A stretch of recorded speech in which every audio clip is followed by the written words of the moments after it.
Hello,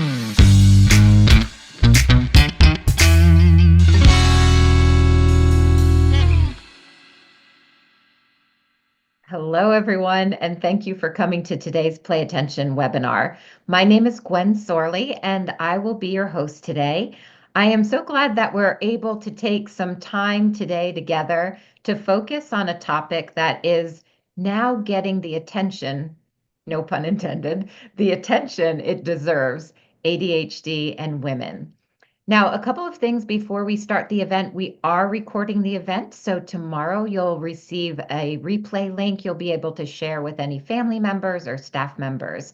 You'll also be able to rewatch it yourself if you miss any of the parts. And there is a chat box, so please do use the chat box as we proceed.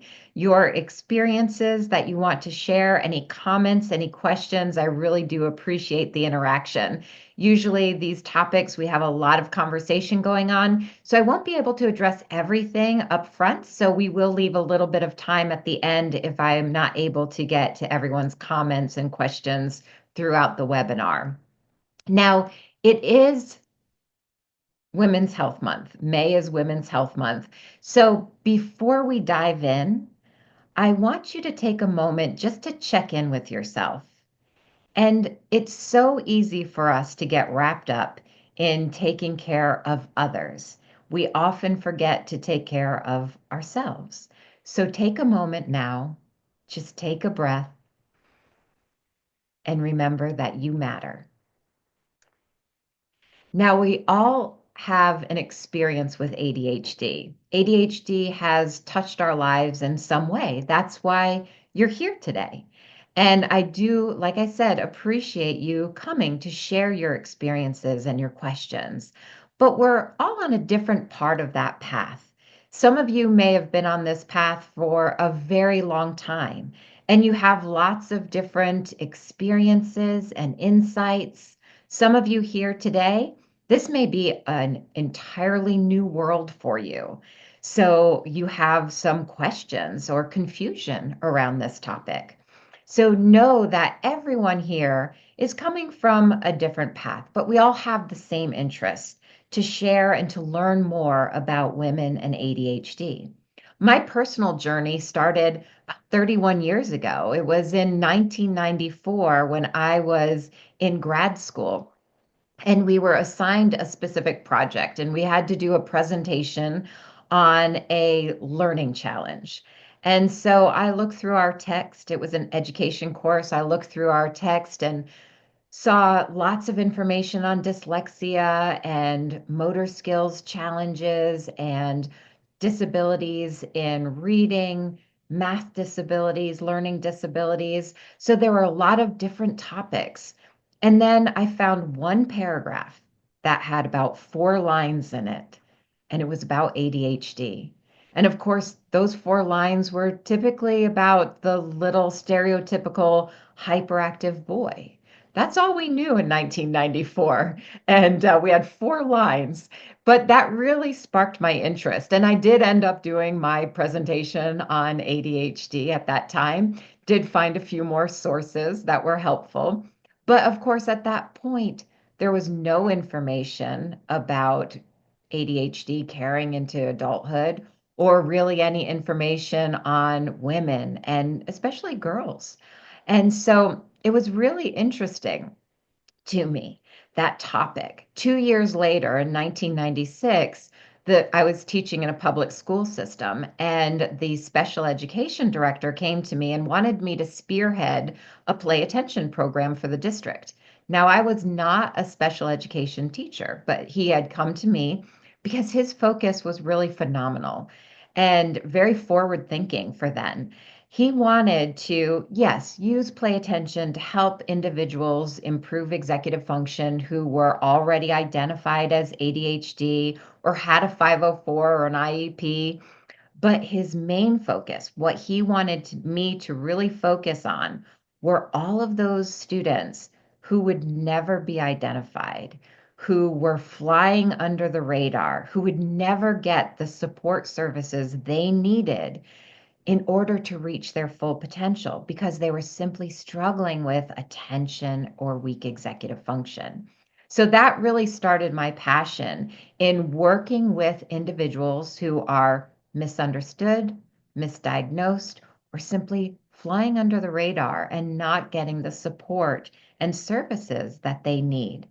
And so 30 years later, here I am at Play Attention Still, and I have helped thousands of adults and children develop cognitive skills and strengthen executive function. So this webinar here is really from the fact that over the last 5 years, we've seen such an incredible shift in our client base. Over the last 5 years, our main client base pertain women between the ages of 45 and 75. So it's been a really interesting shift.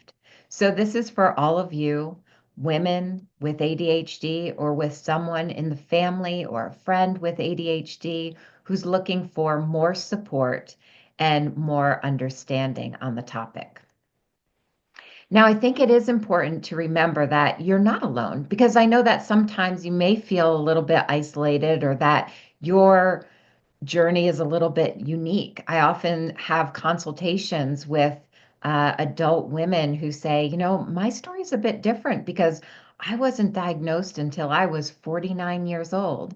And I think it's important to know that you're not alone. There are many women who are going through the same type of journey. So let me take a poll right now so that we can get a better understanding of everyone else's experience. And let me just restart this poll here because I want you to go ahead and respond to this poll. What has your experience been? And you can actually put in multiple responses. You don't have to limit yourself to just one response in this poll. So, how many of you were misdiagnosed? How many of you just received a diagnosis later in life? Or how many of you continue to be undiagnosed or simply uncertain? Go ahead and type in your responses. You should be able to see the poll on your screen and you should be able to plug in your response or multiple responses. You were misdiagnosed, diagnosed late in life, or currently undiagnosed or simply uncertain. All right, so very interesting. I'm going to close the poll here. And just to let you know, that 62% of you were diagnosed late in life. 45% are undiagnosed or simply uncertain, and 14% of you were misdiagnosed. So the majority here, 62% of you, were diagnosed late in life. And that's really interesting. And it is very common. ADHD in girls and women has been underdiagnosed and misunderstood. So it is important that we raise the awareness of women and ADHD and how that changes throughout our lifetime. So, first, let's look at why there has been this misdiagnosis or a diagnosis later in life. And that really starts with the gender bias that's been in place. ADHD has predominantly been perceived as affecting males. And that's what I go back to when I was talking about when I was originally doing my research in 1994. And you always heard, it was always the very first question, is your child driven by a motor, right? So it was kind of that perception of the little boy who was hyperactive. And during childhood, when symptoms typically first appear, that's when the biases often prevent girls from being diagnosed with ADHD. Now, there has been a bit of a shift. And if you look at the stats that are on my screen now, that's actually an improvement from what we saw just a few years ago. So, boys are approximately 1.8% times more likely than girls to be diagnosed with ADHD. And it really comes down to the gender bias factors. And some of this may resonate with you. One of the factors that we're going to talk about a lot, especially when we talk about ADHD and how it presents itself throughout our lifetimes, you'll often hear the masking, right? That women and girls often mask their symptoms in order to conform with societal expectations. Can any of you relate to that? You can raise your hand or maybe type in a comment. Some of you may, especially some of you that said that you're uncertain or not diagnosed at this point, you might not even know what we mean by masking. And masking comes in several different forms and may be different for everyone, but oftentimes it is that you become a people pleaser, right? You say yes to everything, even though you know you have no capacity to take anything else on, but you become that people pleaser. That's part of your masking. Or maybe you overcompensate with perfectionism, right? You know, the first time you write an email, it's absolutely fine to send, but you hyper focus and you read that email 10 times before sending it out. Or you may be hiding some of your disorganization, or you may be simply internalizing your symptoms. Can anyone, a lot of you have raised your hand and you can actually relate to that. Sheena says, keep realizing how much I learned to mask. And that's a really good point, Sheena, because now, even though it's been pointed out to you, you may have been completely unaware of it. And now you're actually learning and you continue to learn how much you've been masking over time. So that is really something that's very important to recognize because once you have that recognition, then you can take some steps to help yourself stop masking. And we also see in women and girls co occurring conditions such as anxiety and depression. They tend to occur much more often in women and girls. So that is also contributing to misdiagnosis or underdiagnosis. So let's take a look at women throughout ADHD, I should say, throughout a woman's lifetime. We'll start, of course, in childhood, and that's typically where some of the symptoms start to present themselves. And in childhood, you know, we really think of childhood ADHD still today, even though we're more aware, it's more likely that the child who is hyperactive will be diagnosed. But with girls, usually in childhood, they're more likely to be just simply inattentive and less on the hyperactive side. They're more daydreamy, maybe disorganized or forgetful. And you may find, and you may even think about this in your own life, but perhaps you have a daughter and you're seeing this in your daughter now where she's very bright. And so academically, she does very well. She can compensate in these early education years because she is so bright. And so those are some of the typical characteristics we see in young girls. Now, when we're looking at childhood and we see that you're daydreamy or you're disorganized, oftentimes that's misdiagnosed and it's actually attributed to a personality trait, right? So oftentimes you'll hear, oh, she's fine. She's so bright. She's doing well. She's just a flighty little girl, right? We attribute those challenges to a personality trait when we know it's not a personality trait. And then we move into adolescence and you'll see another shift.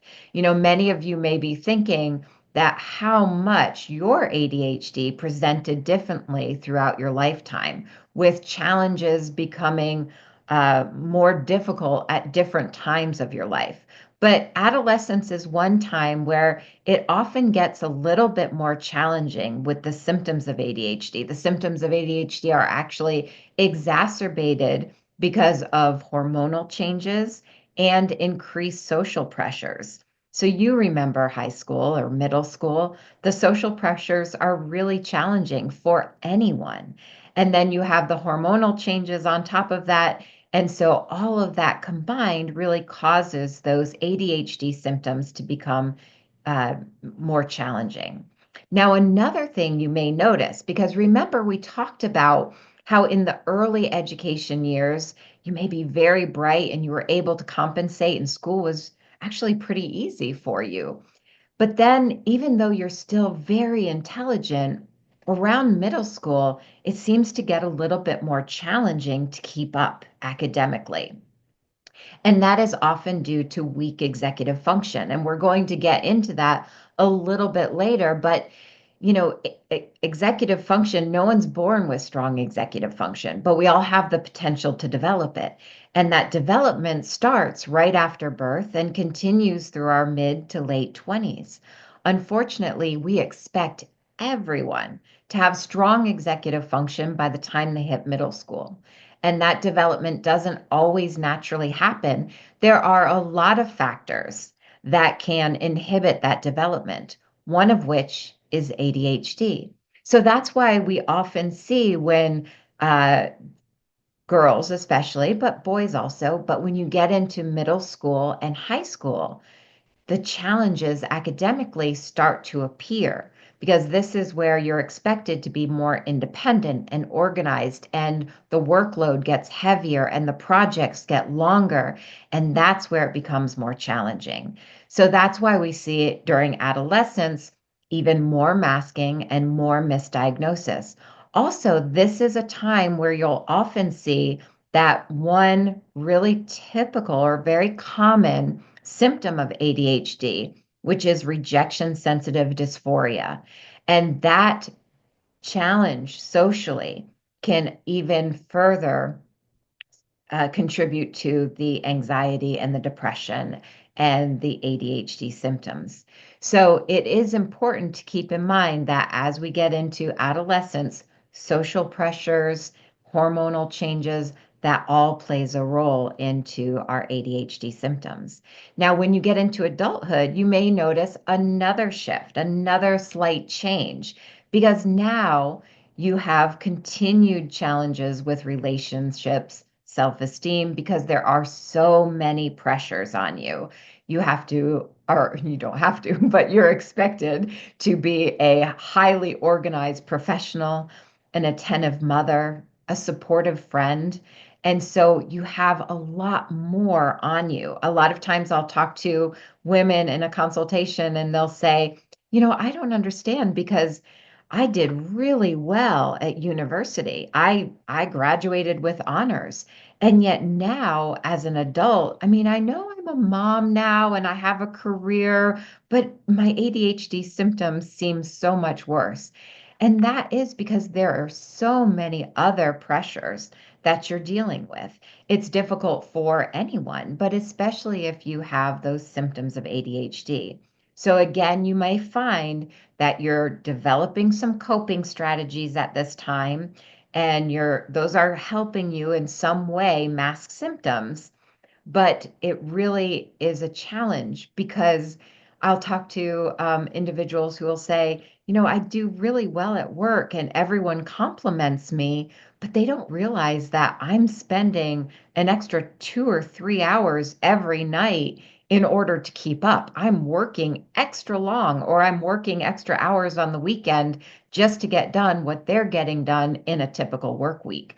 So you may find that you're able to be productive. However, you're masking and people don't realize how hard you are working, which again can be very exhausting. I'm sure that many of you here can relate to that. And I think there's another important point to bring up here, and that's the inconsistency you may be observing. Because a lot of women will say, I don't understand it because I can do really well at work, right? I'm a great leader. I can organize projects. I think outside the box. I have great ideas. I do really well at work. But then when I get home, it seems like everything starts to fall apart. My partner complains because I'm not paying attention to them when they're speaking to me, or I miss appointments, my personal appointments, or my friends get upset with me because I forget to respond to text messages, or I am chronically late when we have social engagements to go to and they feel like I don't care, and really I do. So you may see this inconsistency as well. And that can be confusing, right? Because you think if I have attention deficit, that should just be across the board. But really, the hallmark of ADHD can be that inconsistency of cognitive control, right? It's not 100% deficit in the area of attention. There's no one with a complete deficit of attention. At times, you can hyperfocus. And so you may see great moments of focus and great moments of memory and task completion. It's really the inconsistency that is the hallmark of ADHD. So later in the conversation today, we're going to talk about developing that cognitive control. And now here we are after adulthood. We've gone through childhood and adolescence, adulthood, and now we're at perimenopause and menopause. And this causes some real challenges. I think that it's interesting, these stats that were published by Attitude Magazine, that when they surveyed 5,000 women with ADHD, 63% of those respondents aged 45 and older said ADHD had the greatest impact on their lives during perimenopause and menopause. That's really significant. And more than 93% said they noticed a difference of severity of some of their ADHD symptoms during this time. Now, if you have been through this time in life, you know that it is challenging for all of us. I have been through both, so I can attest to the fact that it is challenging. But when you add ADHD symptoms in, it can really cause some new challenges for you. Because when estrogen levels decrease, women with ADHD may experience worsening of the symptoms. One of the most common things I hear is that I had all these coping strategies. I was doing fine. Everything was fine. And then all of a sudden, it was like a light switched off. And none of the strategies that I spent time and effort developing as an adult, none of those strategies seem to work anymore. Can any of you relate to that? Yeah, a lot of you are saying, yes, you can relate to that. And it is very common. And so it is important to keep in mind when you get to that point in life. Jennifer says 1,000%. And it is so true. And it's an interesting time of life, but you have to keep in mind and give yourself some grace during this time, that this time of life in and of itself can cause insomnia, mood swings, anxiety. So there's a lot more understanding we need to have, and we need to give ourselves some time to develop some cognitive control and work on different strategies, because this is a huge time where changes, where shifts occur. And so I think that there is going to be more information as we move forward. However, right now, it's a little bit concerning that although that stat that you saw earlier, where 93% of women surveyed say yes, that this time of life is really challenging with ADHD, there have been no studies that specifically examine menopause in females with ADHD.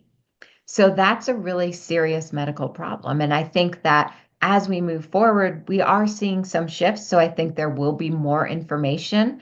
But at this point, it really is, the information that's out there is really much more anecdotal than anything. So now we know, we've looked at all of the lifespan, and some of you may think, well, that wasn't exactly my experience. And remember, everyone's journey is very unique and different. You may have some similarities and then some differences. But what we know is that we need to understand the symptoms of ADHD in women a lot clearer, so that we have a greater awareness and we have better diagnostic criteria And also, once we have better diagnostic criteria, we can take next steps to tailor what's going to work for you and be most effective to help you with your symptoms of ADHD. And those efforts are being made to close the gender-based gap in ADHD diagnosis and treatment. And many of you here today who said, what was it, 63% of you said that you got a late diagnosis. You may have gotten that diagnosis because of the new criterion that has been released. ADHD diagnosis among women actually doubled between 2020 and 2022. And that was with this new criteria. It used to be either ADHD or ADD, then it was ADHD. Now we have three subtypes. We have ADHD inattentive, ADHD hyperactive, and then the combined subtype. And so, with the advent of ADHD inattentive, that's really where a lot more women were diagnosed because there was finally this recognition that you didn't have to have all of the behavioral symptoms. Oftentimes, it was that inattentive type that we had to recognize. And when you think about the combined type, because there are several women who have been and girls who have been identified as combined, keep in mind that we also have to be very aware that when we talk about the combined, the inattentive and hyperactive, that hyperactivity presents differently oftentimes between women and men or boys and girls. Hyperactivity with boys often is the physical hyperactivity. But it's important we keep in mind that hyperactivity in girls and women might be hyper talkative rather than physically hyperactive or verbally impulsive. So you may notice that sometimes you're in a conversation and you tend to interrupt people, or maybe you say something impulsively and then you think, oh gosh, why did I say that? I didn't think about what I was saying before it came out. So that hyperactivity, when you're looking at the combined type, might not be the physical hyperactivity. So that's really important to keep in mind. So I thought that this was really interesting because it's significant and shows that there has been some significant improvement in the diagnostic criteria. In 2010, males were 133% more likely to be diagnosed with ADHD than females. That is significant. But by 2022, this gap actually reduced to 28%. So that is a huge difference. So there is some progress being made. So this is important just as a summary to keep in mind that ADHD is a condition that affects the way your brain works. That means that difficulties it causes are because of a medical condition, not a personality or a character flaw, which oftentimes we hear. So ADHD is real. ADHD does affect women. Hormone changes exacerbate the symptoms of ADHD. You are not unintelligent. You are not lazy. You are not unmotivated. You are actually very amazing. And I think that it's difficult sometimes to recognize all of the amazing characteristics that you have. And it breaks my heart oftentimes when I'm speaking with a woman and I always start the consultation by asking, what are your strengths? What are you good at? And sometimes you're very good at telling me what you're good at, what you enjoy, what your strengths are. But there are many times where there are some tears and the conversation is, I don't know. I don't even remember what my strengths are. And so that shift really needs to take place and really start understanding that, yes, there are some challenges, but we need to focus oftentimes on the positives. You're creative, resourceful, adaptive, you have lots of energy, You are able to hyper focus when it really matters. You are you can persevere. You're very creative and think outside the box. There are so many positives. And if you want this as a little reminder, I'd be happy to share this list so that you can kind of take it on, keep it on your phone, or maybe after this webinar, if you've lost sight of some of those positives, you take some time to just jot down your personal positives and just keep that list handy because it's so easy sometimes to say what is challenging or what we're bad at, right? But what we're good at and what's positive about us is what we really need to keep in place, in mind. Okay. Now, there are some also benefits of reframing ADHD as executive dysfunction. We brought up executive function earlier when we were talking about the uh, adolescent phase, right? Where suddenly school, even though you are so bright, school starts getting challenging and you don't know why. And that is because of weak executive function. So, in addition to having those subtypes of inattentiveness, of hyperactivity, and combined, where it gives us a clearer picture, a clearer understanding of symptoms, it's also important to start reframing ADHD as executive dysfunction. Because again, ADHD, attention deficit, being a misnomer, can also be very confusing because there are times, like we said, you can focus, you can hyper focus. So keep in mind now, some of you, as we mentioned, everyone's in a different spot. Some of you may be very familiar with executive function. So keep in mind that executive function is a set of mental processes, right? And I have those mental processes here on the screen for you. So they're a set of mental processes. Executive function helps you control your attention, your behaviors, your emotions. It allows you to plan and prioritize, organize, avoid procrastination, and remain on task. So it is a set of mental processes that we use every day to get things done. However, these mental processes tend to be weak for individuals with ADHD.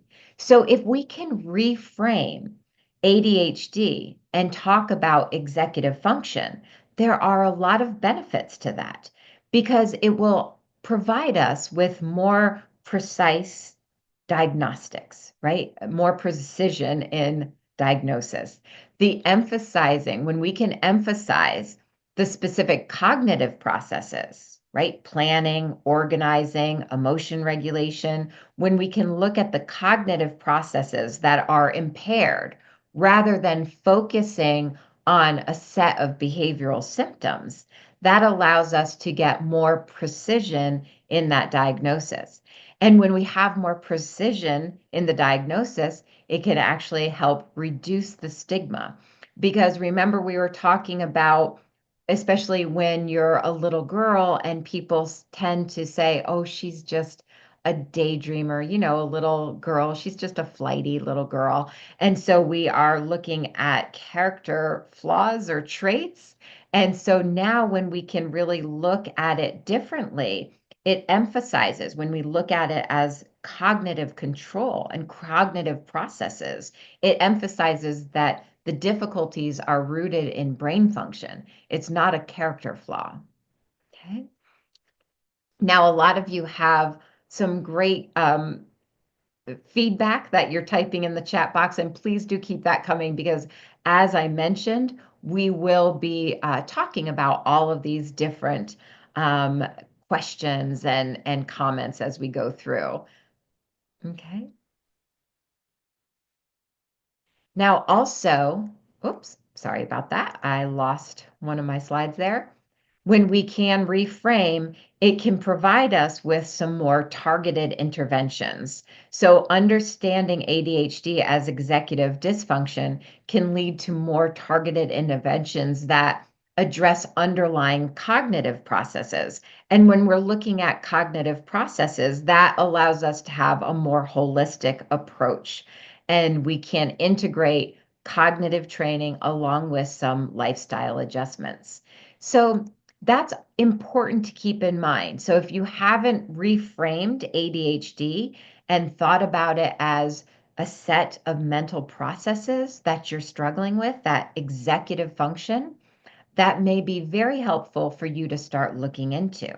So let's talk about some strategies you can use, some practical strategies. Now, some of these strategies you may have heard of in the past, and you may have tried some of them. So sometimes it's just helpful to get a little bit more reinforcement or be able to remember some of these strategies, these day-to-day things we can do to help with cognitive control. And we want to have strategies in place and we want to take steps because of what we know about neuroplasticity, that the brain is moldable, it's shapeable. And if we provide you with the right challenge and the right tools, you can create these new neural pathways. A lot of individuals, especially those who are in that late stage in perimenopause or menopause, will say to me, but isn't it too late? I don't know that I can really make those changes now. But what we know through neuroplasticity is that the brain will change in response to a challenge. That it used to be thought that after the age of 9, your brain didn't change too much. But now we know that that is not true. That our brain does change throughout our lifetime in response to a challenge.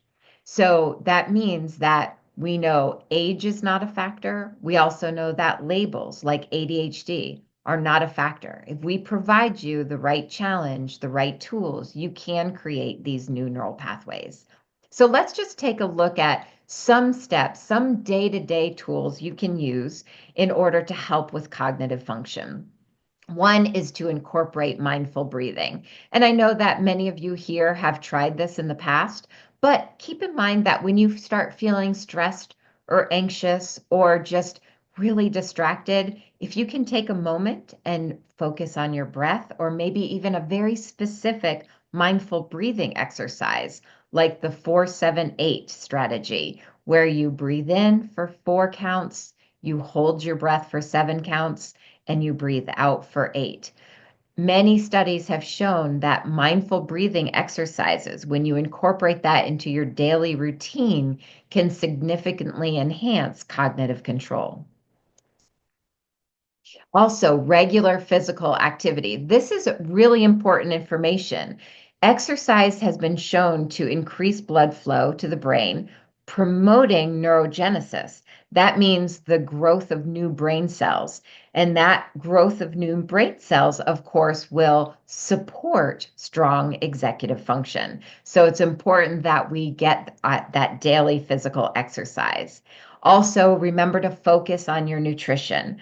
Regular balanced meals help you maintain steady blood sugar levels, preventing energy crashes and promoting sustained attention. So it's really important that you focus on your nutrition and make certain that you're getting lots of fruits and vegetables, whole grains, nuts, seeds. Those are the foods that you want to make certain you're incorporating into your nutrition, because the more nutrition you bring in, the stronger your brain health.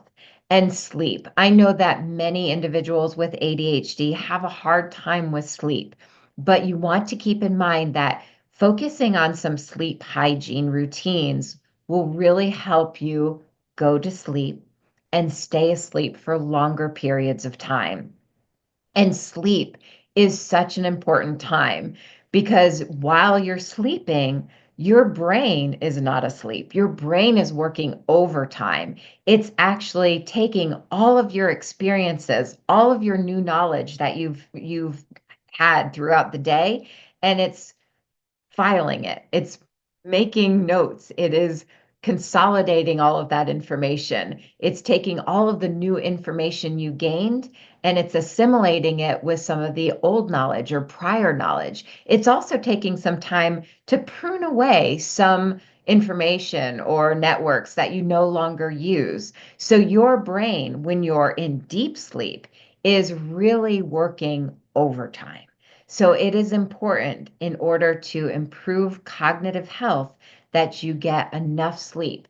So there are a lot of steps that you can take. You may want to even look up sleep hygiene, which will include, turning the lights down about an hour before you go to bed, having a regular bedtime, having a routine where there's no screen time for at least an hour or two before bedtime.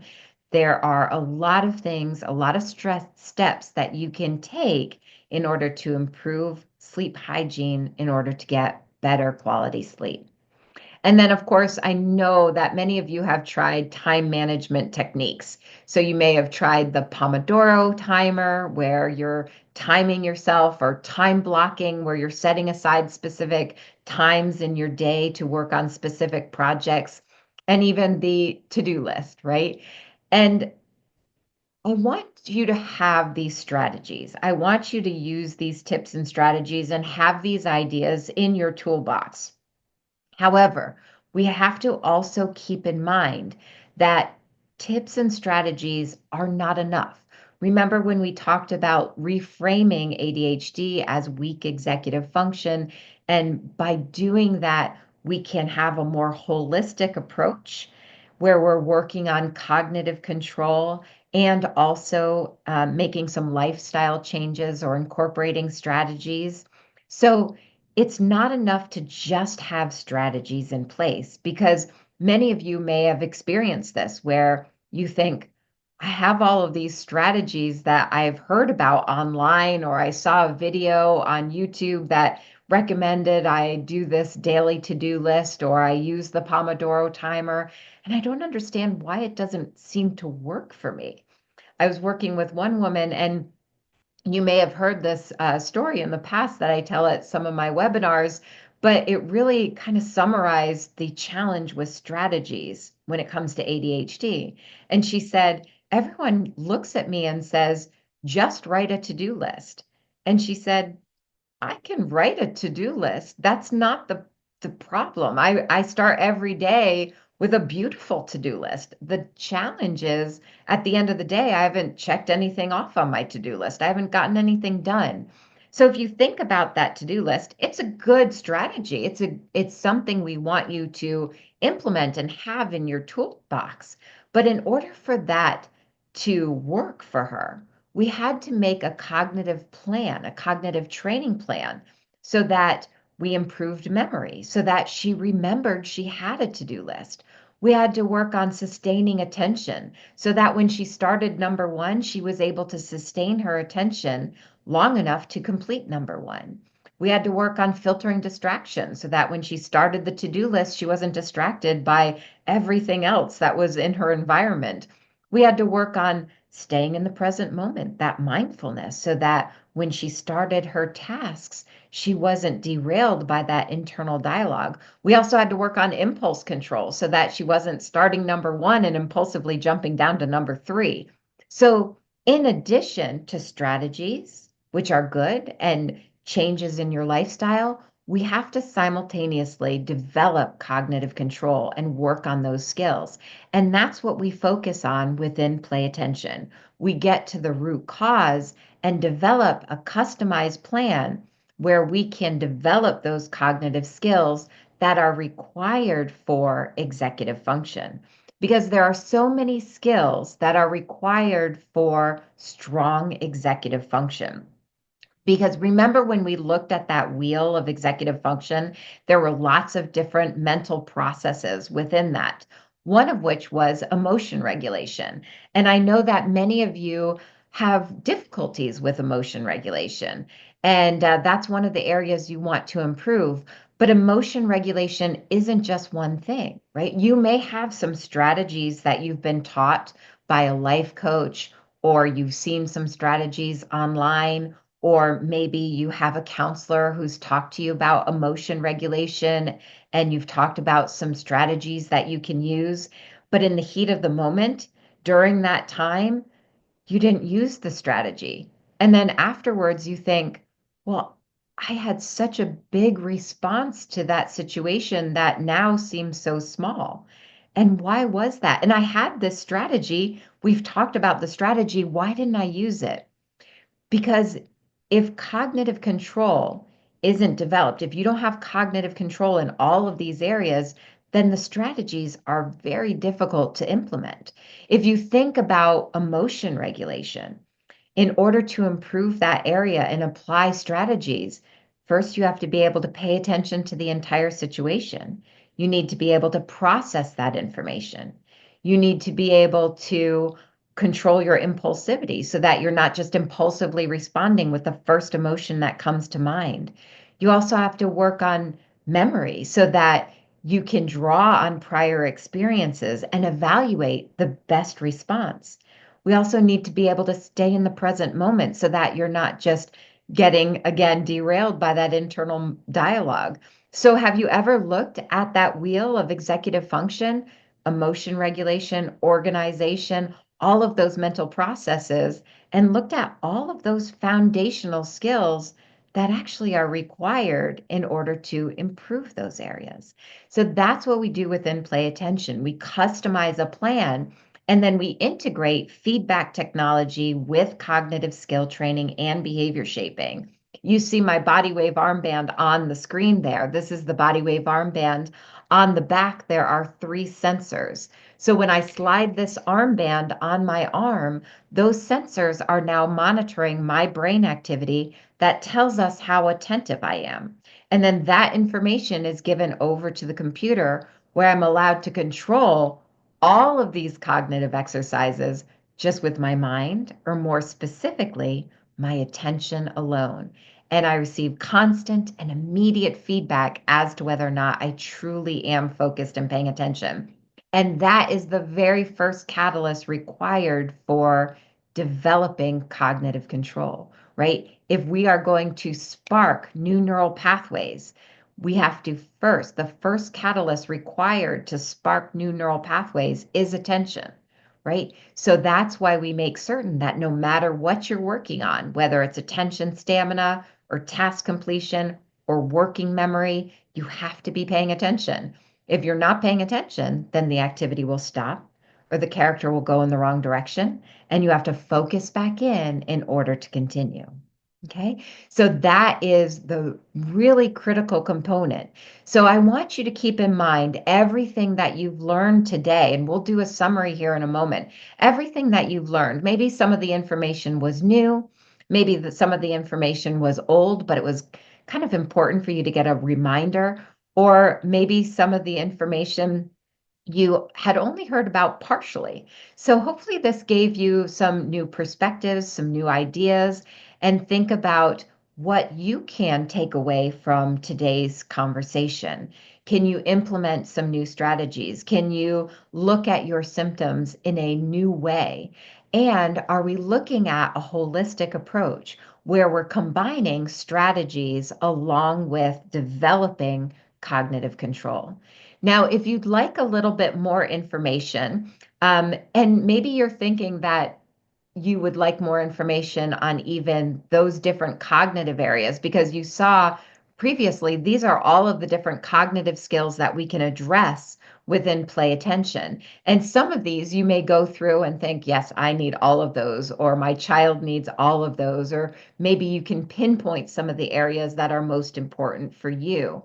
And maybe you have some questions. We do have an online test available that you can take. You can simply take, it's a questionnaire, and it will give you an overview of what cognitive skills we recommend for you and your personal journey. So if you want to take that test, that survey, just type in test and I'll make certain you get a copy of that in an email follow-up so that you can get a better understanding of the cognitive areas that you would like to improve or would be most important for you and your journey or your child, or your entire family or your clients. You can just type in test and we'll make sure you get that questionnaire.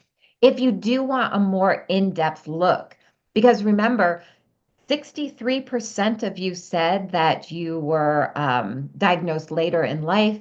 And then there were 45%, I think, who said you were just uncertain or undiagnosed. And keep in mind, it's not necessary that you're diagnosed to improve cognitive skills, right? Being diagnosed is a personal decision. Um, But if you would like a more in-depth look, we have that test online, but if you would like a more in-depth look, we do have a couple of assessments available to you. One is called Focus, and that is a norm reference test of attentional control. It's computer-based. It takes 20 minutes, and at the end of the 20 minutes, we receive a full report that tells us how you performed compared to the performance of your peers. So we look at four different constructs of attention. We look at consistency, performance, impulse control, and your ability to deal with distractors, both auditory and visual. So this assessment is a continuous performance test. It's a CPT. It's not a diagnostic tool, but it will give us an overview. And that is it is more objective, right? Because it's data driven. We give you an exercise and you are to perform and respond to certain stimuli. The other is called the brief, which is a behavior rating inventory of executive function. It again is a survey, but it gets much more in depth and it gives us a glimpse of your executive function on a day-to-day basis. So if you want a more in-depth look, now the test, the questionnaire online that I offered previously, that is a free assessment. It will give you an immediate response as far as the cognitive skills we recommend for you, where the focus and brief assessment are more in depth and they are norm referenced. And so if you want more information on the focus or brief assessments, just type in focus and we'll make certain you get that information. And if you would like to take one of those assessments, they are $50 a piece. And we are running a special offer that I'm going to mention later. But those also come with a 30 to 40-minute follow-up where we can have a feedback session and talk to you about the results. So it is an assessment, either the focus assessment, which is a norm reference test of attentional control, and the brief assessment, which is the behavior rating inventory of executive function. And like I mentioned, if we do one of those assessments, we do need about a 40-minute block of time afterwards to review. Now, we are running a Mother's Day special. You don't need to be a mother to take advantage of that. But I did want to mention it because the assessments with that Mother's Day special, you do get 50% off of those. So I will provide all of this information on our Mother's Day special, but just know that if you want to do those assessments, you'll get 50% off. Again, we do need that 30-minute block of time to review the results. So if any of you here, and I know some of you are current clients, you can take advantage of this as well if you've already started your Play Attention program and you want to take advantage of some of these offers also. So I know we've gone through a lot of information today, but if you can just look through this summary and keep in mind the different areas. So ADHD, we know that it is often underdiagnosed or misdiagnosed because of those gender biases, but we are getting better in the diagnostic process. ADHD affects women differently throughout their lifetime, from childhood all the way through menopause. ADHD in women can be more accurately understood as executive dysfunction, affecting cognitive processes. Practical strategies. I hope you can walk away with some of those. Maybe just try one today or tomorrow. Those practical strategies, such as mindful breathing exercises and regular physical exercise, actually improves cognitive control. And tools like Play Attention can offer valuable support by providing interactive cognitive training and personal customized plans. We do have a webinar coming up called Play Attention 101 if you want to get a more in-depth look.